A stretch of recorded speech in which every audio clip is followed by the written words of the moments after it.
Hey guys, I'm Mitch. Behind the camera we have Chris, and this is The Rock Reviews. So today we're going to talk about a band that I am quite fond of. I'm not a really big fan of, Tiamat. Now, this album came out, it's called Wild Honey. Okay, before this album, Tiamat used to be just straight up black metal. But this album, by far, from what I've heard from them, this album is by far the best. When it came out, it was so innovative and so fresh and just so different.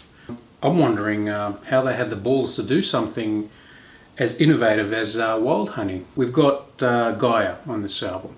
All of you that are familiar with this album will know exactly what Gaia is. The song is just a motherfucker. It is just fantastic. You got the 25th Floor Visionaire, which is a beautiful song. It's fantastic. If you didn't know that Tiamat used to be black metal, listening to this album you would not believe. I do have a couple of albums after this album. I have to say I'm not too impressed. This album is, when I hear the word Tiamat, I straight away think of this album, and this is their masterpiece. This is their 16th chapel as far as I'm concerned, and we're only talking about my opinion here. If you don't have this album, you're not familiar with this album, you need to check it out. I have the digipack here.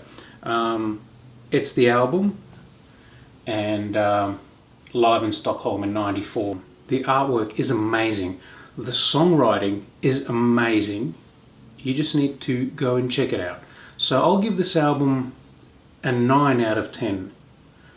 Just because Tiamat had the balls to come out with something so fresh in a time in the early 90s where every fucking idiot was trying to be harder and more antichrist and more dark and more satanic than everyone else. These guys released an album that's called Wild Honey, and well, to sum it up, it talks about spider snakes and little mice. If you're familiar with Gaia, the song, you'll know exactly what I'm talking about. So go check it out, guys. Great album.